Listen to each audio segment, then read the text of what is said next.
तो हेलो दोस्तों, मैं हूं आपका दोस्त उबैस और welcome in my YouTube channel.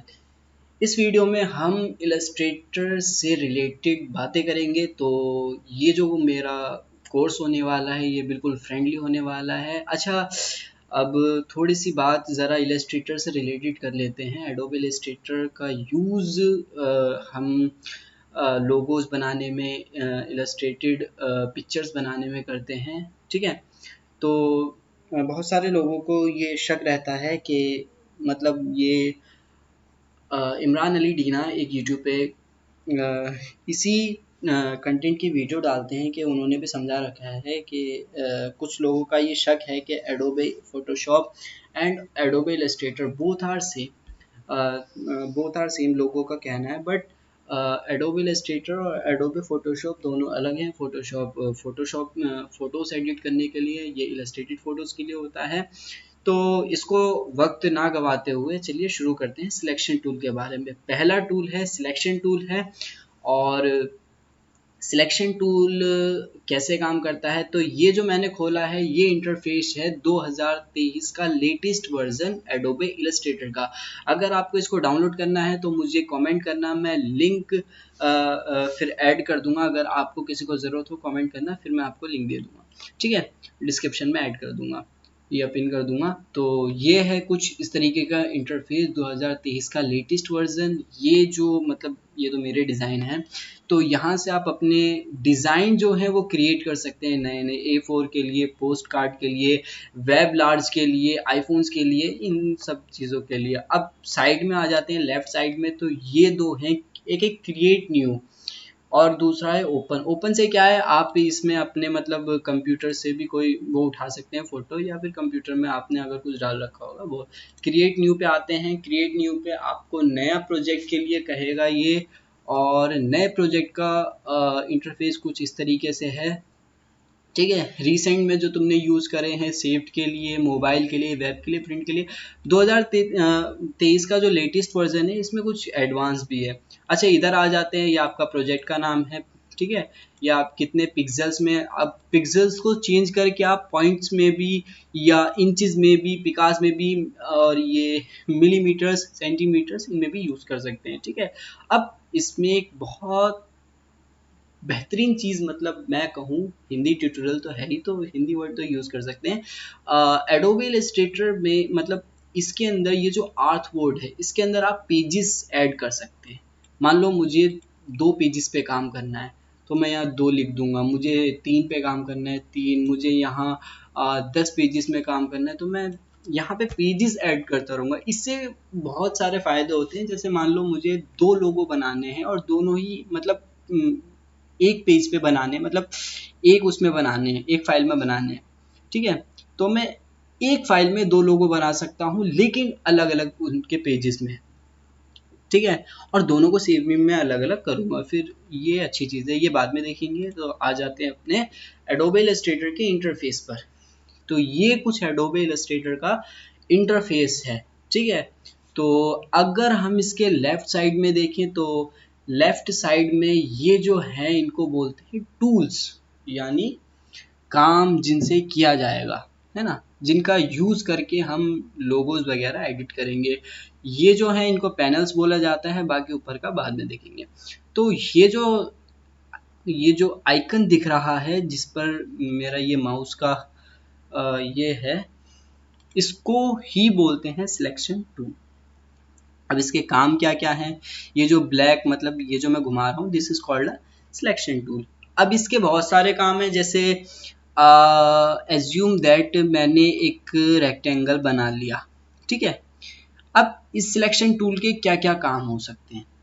देखो, सबसे पहला काम तो यही हो सकता है कि मैं किसी भी इमेज को ड्रैग एंड ड्रॉप कर सकता हूँ। यहाँ से उठा के यहाँ रख सकता हूँ, यहाँ से यहाँ, मतलब आसमान में, ज़मीन पे, कहीं भी लाके रख सकता हूँ। पहला काम तो सिलेक्शन टूल का ये हो गया। ठीक है, अब ज़रा इस इमेज को, ये जो मैंने एक शेप बनाई है, इस शेप को अगर तुम गौर से देखोगे तो इस शेप में ये छोटे छोटे स्क्वायर बने हुए हैं। मैं इसको ज़रा जूम करता हूँ। ये देखो, ये स्क्वायर्स बने हुए हैं, डॉट से ऊपर स्क्वायर बने हुए हैं। ठीक है, ये है, ये है, ये है, तो 3 3 6 7 8 स्क्वायर्स बने हुए, ठीक है। अब सिलेक्शन टूल क्या काम करता है, इस इमेज को रिसाइज भी करने का काम करता है। मान लो मैंने इस इमेज को मुझे लंबा करना है, तो मैं क्या करूँगा, मैं ऐसे लंबा कर सकता हूँ, या मैं इसको ये जो साइड में, मैं जब इसके स्मॉल बॉक्स के पास ले जाऊँगा तो ये इसका चेंज हो जाएगा। पहले ये आइकन ऐसा था, फिर ये ऐसा हो जाएगा। मतलब ये दिखा रहा है कि आप अब इस इमेज को चेंज कर सकते हैं। अब मैंने उठाया, इस तरीके से मैंने कर दिया, मैंने इमेज को चेंज कर दिया because of selection tool. Selection tool के बहुत सारे फायदे हैं। ये आप इमेज को ऐसे कर सकते हैं, पतली सी स्ट्रिप बना सकते हैं, लंबा सा खंबा बना सकते हैं, एनीथिंग एल्स, ठीक है। और ये जो है, ये जो डॉट देख रहे हो, दीज आर, ये वो जो है हमारी शेप, मैं बहुत करता हूँ, ये जो हमारी शेप है, इसको सर्कल बनाने में या कर्व करने में बहुत ज़्यादा हेल्प करते हैं। ये इसीलिए होते हैं। और मैं इसको वापसी कर रहा हूँ, और वापसी करने के लिए मैंने ज़्यादा कुछ नहीं, कंट्रोल जेड किया है। और ये इसके अंदर सबसे अच्छी चीज़ है कंट्रोल जेड करना। कंट्रोल जेड करके हम अपने मतलब जो हमने यूज़ किया है, जो भी पेन टूल यूज़ किया, उसको अंडो कर सकते हैं, ठीक है। ये तो इसका काम हो गया। अच्छा, इसके बहुत सारे काम हैं। इसके अंदर आपको दोनों हैंड अपनी इस्तेमाल करने पड़ेंगे। राइट हैंड तो आपको यूज़ करना ही करना है, और उसके साथ साथ लेफ्ट हैंड, क्योंकि इसमें ऑल्ट का भी काम है, कंट्रोल का भी काम है, शिफ्ट का भी काम है। चलिए बताता हूँ कैसे है। इसको हटा देते हैं इमेज को, वापस से आ जाते हैं रेक्टेंगल पे। इसमें मैंने प्रेस करके रखा, तो देखो इसके अंदर बहुत सारे ये शेप्स आ गए, जैसे रेक्टेंगल टूल आ गई, एलिप्स टूल आ गया, पॉलीगॉन टूल आ गया, स्टार टूल आ गया, लाइन सेगमेंट टूल आ गया। ये सब टूल यूज कर सकते हैं। इससे हम सर्कल बना सकते हैं, इससे हम पॉलीगॉन, स्टार्स, लाइन ये बना सकते हैं। अच्छा, एक चीज जो 2023 के लेटेस्ट वर्जन में है, वो यहाँ पे इन्होंने ये आइकन दे रखा है, मतलब ये लेटर दिया हुआ है, एम, एल और इस तरीके के लेटर्स दिए हुए हैं। इनका यूज क्या है? अच्छा, तो ये बता रहे हैं कि अगर आप मतलब आपने कुछ भी सिलेक्ट कर रखा होगा, और अगर आपने एम प्रेस किया, तो ये डायरेक्ट रेक्टेंगल टूल की वो ले लेगा, शेप ले लेगा, मतलब उसका आइकन आ जाएगा रेक्टेंगल टूल का। इससे फिर क्या कर सकते हैं, रेक्टेंगल टूल बन सकता है। अब एल अगर प्रेस करोगे तो ये एलिप्स टूल, यानी आप सर्कल बना सकते हो। चलो मैं ट्राई करता हूँ। जैसे मेरे पास ये क्या है, आगे सिलेक्शन टूल, मैंने एम प्रेस किया, तो it is able for make, ये एक शेप देने को तैयार हो गया। अगर मैं इसकी जगह एल प्रेस करूं तो, अच्छा, एक चीज की कमी लग रही है इसके अंदर। मैं शेप तो बना रहा हूँ, लेकिन पर वो शेप नहीं आ रही है जो मैं चाह रहा हूँ। लाइक अगर मुझे एक शेप चाहिए स्क्वायर में, I need a shape in square, तो मुझे उसके लिए क्या करना पड़ेगा? अगर मैं ऐसे करूँगा तो इसमें जो ये है, किसी की विड्थ कम है, हाइट ज़्यादा है, किसी की हाइट ज़्यादा है, विड्थ कम है, ये है। तो इसके लिए क्या करना पड़ेगा? मुझे ऑल्ट और शिफ्ट यूज़ करना पड़ेगा। देखो, मैंने ऑल्ट और शिफ्ट यूज किया, तो इसका जो आइकन है वो चेंज हो गया। देखो, ऑल्ट एंड शिफ्ट, और अब मैं माउस से क्लिक करके ड्रैग करूंगा, देखो ये मुझे एक परफेक्ट शेप दे रहा है। It is giving me a perfect shape, ठीक है। अब ये चारों तरफ से इक्वल है because I used alt and shift, ठीक है। अब आ जाओ वापसी सिलेक्शन टूल पे। अब इसका काम क्या है, मैं इसको सर्कल में कन्वर्ट कर सकता हूँ because all lines are equal. Wow, it is so amazing, है ना। तो ये है इसका काम। और क्या कर सकते हैं, अगर मान लो इसी इमेज को मुझे और ज़्यादा लार्ज करना है, तो मैंने लार्ज किया, ओह लेकिन इसकी शेप बिगड़ गई। अब मुझे इसी इमेज में लार्ज करना है, तो मैं क्या करूँगा, कंट्रोल जेड, वापसी ऑल्ट और शिफ्ट प्रेस करूँगा, तो इट विल लार्ज, उसी इमेज में ये लार्ज हो जाएगी। तो ये सिलेक्शन टूल के काम है। अच्छा, मान लो मुझे इस इमेज को कॉपी करना है, मतलब मुझे ये सेम इमेज चाहिए, मुझे एक इमेज चाहिए, तो उसके लिए क्या करना पड़ेगा? सिंपली कुछ नहीं करना, आप इमेज के पास जाइए, अपनी शेप के पास जाइए, उसको क्लिक करिए, ठीक है। अब इसके अंदर भी दो चीज़ें देखो, आप अगर क्लिक नहीं करोगे तो ये जो माउस के नीचे है एक डॉट बना हुआ आ जाएगा, आप इसको क्लिक करोगे तो ये चेंज हो जाएगा। इसका मतलब ये है कि आपने इसको सिलेक्ट कर लिया, ठीक है। अब मुझे इसकी एक कॉपी बनानी है, तो मुझे कुछ नहीं करना, I will press only alt. Alt मैंने प्रेस किया तो देखो ये दो आइकन में कन्वर्ट हो गया, देखो प्रेस हटाया, सिंपल वही आ गया, फिर मैंने प्रेस दबाया तो ये दो आइकन आ गए, एक वाइट एक ब्लैक। ये शो करता है कि आपकी इमेज कॉपी हो जाएगी। मैंने ड्रैग किया तो it gave me a copy, इसने मुझे एक कॉपी दे दी, ठीक है। ऐसे मैं बहुत सारी कॉपी निकाल सकता हूँ, इस तरीके से बहुत सारी कॉपी निकल जाएंगी।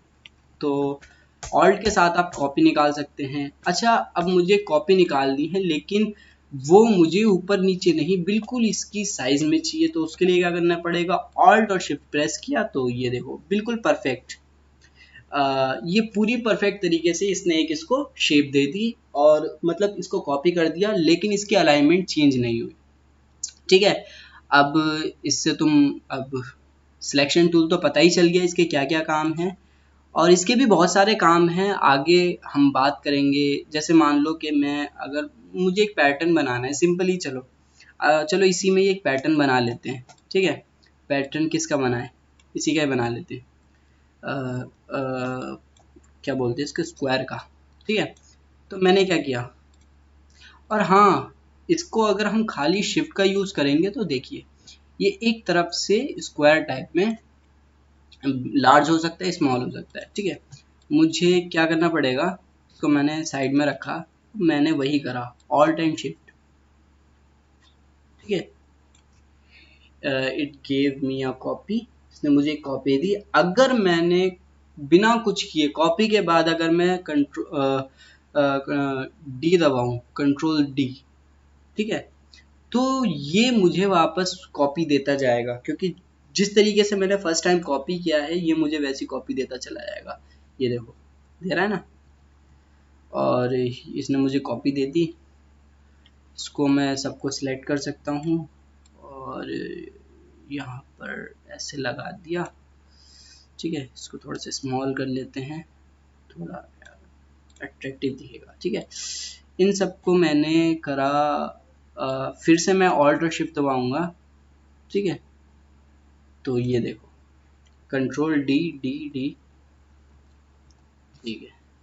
वाह कितना प्यारा पैटर्न लग रहा है, ओह नीचे की लाइन खाली हो गई, चलो खैर उसको बाद में देखते हैं, इधर देखते हैं।